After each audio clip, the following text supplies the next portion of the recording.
wabarakatuh. Waalaikumsalam warahmatullahi wabarakatuh.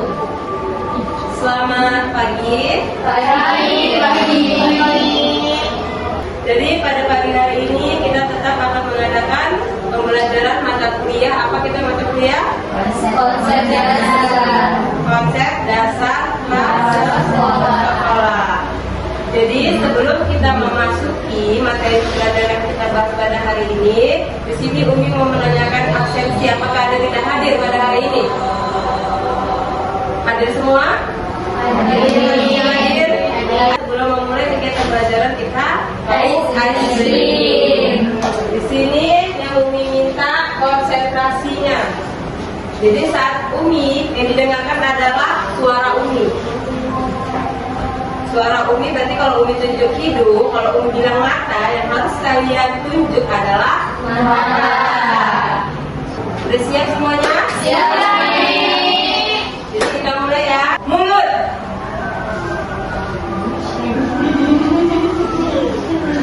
Lalu kita sudah bertemu yaitu dengan materi tentang perkembangan anak Usia dininya. Di sini siapa yang masih ingat apa materi yang kita bahas minggu lalu? Saya Umi. Oke, kepada Desi, apa yang kita ingat? Satu lagi, minggu lalu Ya. kita mempelajari tentang pertumbuhan dan perkembangan anak usia dini. Ya, coba ada apa perkembangan? Ada proses perubahan fisik kognitif, bahasa, dan sosial serta emosional yang terjadi pada anak usia dari 0 sampai 6 tahun. Oke, berarti kita minggu lalu adalah membahas tentang pertumbuhan perkembangan anak usia dini. Untuk pertemuan hari ini kita membahas karakteristik perkembangan anak usia dini. Di mana itu capaian pembelajarannya nanti adalah kita memahami karakteristik perkembangan pada anak usia dini yaitu 0 sampai 6 tahun. Di sini ada definisi anak usia dini. Pasti udah pada tahu semua ini kan? Definisi anak usia dini yaitu anak yang berada pada rentang 0 sampai 6 tahun. Itu yang di teori Indonesia. Kalau yang di luar negeri jadi kelasnya itu adalah 0 sampai 8 tahun. Selanjutnya di sini kan anak usia dini itu ada yang namanya masa golden age. Apa itu masa golden age? Masa keemasan. Nah, jadi pada anak usia dini itu yaitu sinapsnya itu otak-otak kita itu lebih cepat berkembang atau menambah pada usia lanjutan. Pasti kita seperti itu kan, anak-anak usia dini itu pasti lebih cepat menangkap. Sekali aja kita kadang berbicara, dia itu bisa nyantol gitu. Lanjut habis itu di sini ada kita perkembangan anak. Perkembangan anak tadi kan minggu lalu sudah kita bahas, ini kita singgung sedikit. Perkembangan itu apa? Pasti pertumbuhan dan perkembangan itu adalah berbeda kan? Kalau perkembangan itu apa kami? Proses perubahan yang terjadi secara bertahap dan berkesinambungan menuju tingkat kematangan. Ya, itu adalah proses untuk menuju ke kematangan. Sedangkan kalau pertumbuhan itu dia yang bisa diukur, tinggi, berat badan, tingkat kepala, dan bentuk fisik lainnya seperti itu. Ini ciri-ciri perkembangan itu bersifat sistematis, baru berlangsung terus menerus, dipengaruhi oleh faktor bawaan dan ada setiap anak kecepatannya dan perkembangan yang berbeda. Pasti kan setiap anak itu memiliki keunikan yang tidak bisa kita samakan. Anak yang kembar aja kan sudah disampaikan pasti memiliki perbedaan. Tidak ada yang sama, baik perkembangan fisiknya, pertumbuhan fisiknya, baik perkembangan otaknya. Tidak ada yang sama pencapaiannya. Selanjutnya di sini ada karakteristik umum anak usia dini. Yang pertama itu anak usia dini itu pasti memiliki rasa ingin tahu yang tinggi. Rasa ingin tahu yang tinggi, lalu ada aktif dan energi. Pasti kan kita melihat anak itu selalu aktif, kita yang capek kadang melihatnya kan. Kalau anak itu pasti selalu aktif, selalu energi, apapun itu keadaannya, akan dia tidak mengantuk. Lanjut, dia senang bermain. Lalu imajinatif dan kreatif. Egosentris.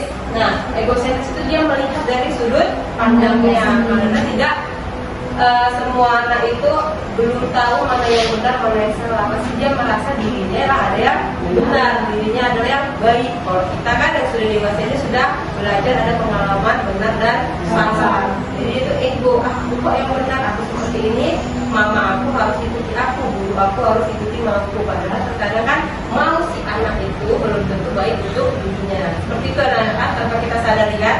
Padahal sampai kita marah-marahi, kita menuntut dan kita teriak-teriak, anak itu malah makin melakukan. Kalau kita yang dewasa ini kan pasti hal yang buruk itu kadang tanpa dibilangin aja kita udah paham bahwa itu tidak kita lakukan. Lanjut, di sini ada aspek perkembangan anak. Pasti udah tahu kan aspeknya itu ada berapa aspek kita. Di sini ada. Nah, yang pertama aspek. Nah, itu apa? Nilai agama. Di situ diajari lah tentang agama, tentang antri, salam, membaca doa sebelum makan, sesudah makan, masuk kamar mandi. Lalu habis itu fisik motorik. Fisik motorik ini ada fisik motorik halus dan kasar. Nah, selanjutnya ada kognitif. Lalu ada bahasa. Lanjut sosial emosional, dan yang terakhir adalah seni. Jadi keenam aspek ini saat kegiatan pembelajaran harus kita masukkan. Jangan kita lupakan keenam aspek ini, harus kita masukkan. Sebenarnya pada usia ini itu bukan kegiatan belajar ya. Kata-katanya adalah bermain sembari belajar. Tapi ya memang pasti ada kegiatan pembelajaran di dalamnya, tapi melalui kegiatan. Selanjutnya di sini ada strategi pembelajaran anak usia dini. Strategi apa ya? Cara belajar auditorial. Lalu yang kedua, cara belajar visual. Lalu cara belajar kinestetik dan cara belajar campuran. Karena kan setiap anak ini pasti memiliki perbedaan untuk gaya belajar. Auditorial itu seperti apa? Siapa yang tahu di sini?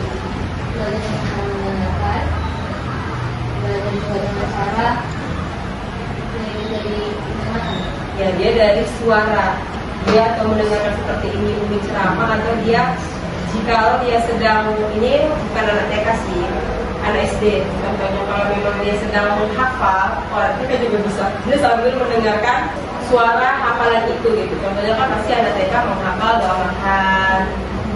Nah, ada yang memang dia visual. Itu kalau visual dia adalah dari belajarnya apa? Karena itu dari melihat apa yang dijelaskan, dia memahaminya. Kalau kinestetik adalah dari anak itu bergerak. Makanya ada kan anak yang nggak bisa diam, tapi dia nangkep. Nah, itu kayak belajarnya kinestetik. Lalu yang lain itu cara belajar campuran. Kita di semuanya bisa, dari yang auditorik, visual, kinestetik. Baik, dari yang tadi udah Umi sampaikan di sini, kita akan membuka sesi dari diskusi. Di sini nanti ada satu orang bertanya, lalu nanti yang menjawab adalah dua orang. Lalu nanti pendapatnya itu bukan kita dengar salah, nanti kita dengarkan dan kita bandingkan. Di sini siapa yang ingin bertanya? Kepada Cynthia. Assalamualaikum warahmatullahi wabarakatuh. Waalaikumsalam warahmatullahi wabarakatuh. Saya Cynthia ingin bertanya, faktor yang mempengaruhi perkembangan anak usia ini kan ada dua faktor. Yang pertama itu faktor internal dan eksternal. Coba jelaskan apa sih yang dimaksud internal dan eksternal itu? Ayo, siapa di sini teman-teman yang ingin berdiskusi menyuarakan pendapatnya?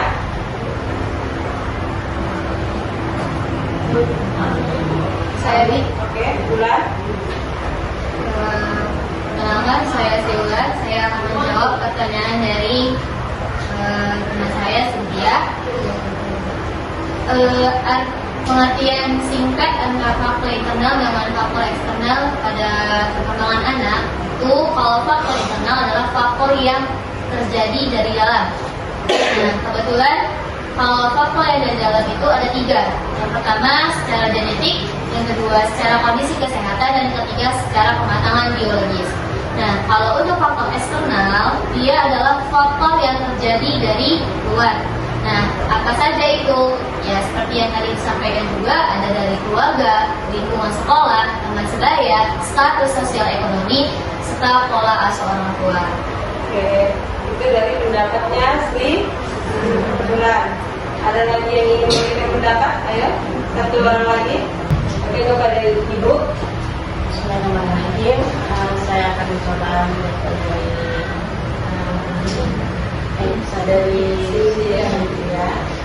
faktor yang mempengaruhi anak itu ada dua, faktor internal dan eksternal. Yang internal itu keturunan, yang pertama genetik atau keturunan, dan kondisi kesehatan, makanan, biologis. Itu yang faktor internalnya itu keluarga, lingkungan, sekolah, sama sebaya, status sosial-ekonomi, dan pola asuh orang tua. Oke, jadi tadi ada dua versi jawaban yang kita dapatkan oleh pertanyaan Cynthia. Keduanya itu adalah jawabannya benar, yaitu faktor internal itu dari genetik, keturunan, kondisi kesehatan, lalu dari kematangan biologis. Sedangkan faktor eksternal adalah dari keluarga, lingkungan sekolah, teman sebaya, sosial, ekonomi, dan pola asuh orang tua. Jadi dari semua yang kedua faktor itu harus dicukupi agar perkembangan si anak usia dini ini berkembang secara optimal. Selanjutnya mungkin hanya ini yang Umi sampaikan. Sebelum Umi tutup, di sini Umi membuat kuis. Buat kuis, tunjuk tangan. Siapa yang bisa menjawab ya? Kuisnya itu dapat cepat ya. Kuis sangat mudah. Tadi udah Umi katakan bahwa perkembangan anak usia dini itu ada 6 aspek. 6 aspek perkembangan itu harus kita optimalkan kegiatan pembelajaran. Jadi jikalau ini kegiatan pembelajarannya itu mengingat, itu termasuk aspek kepada aspek apa? Tunjuk tangan. Najeriya, apa aspek? Termasuk dalam aspek Kognitif. Jadi dia termasuk kepada kognitif. Baik, mungkin hanya ini saja yang materi yang kita bahas pada hari ini. Terdapat bahwa anak usia dini itu memiliki karakteristik di dalam dirinya, dan karakteristiknya itu harus kita pahami, harus kita ketahui agar kita dapat memberikan kegiatan pembelajaran sesuai kepada si anak tersebut. Diakhiri, wassalamualaikum warahmatullahi wabarakatuh.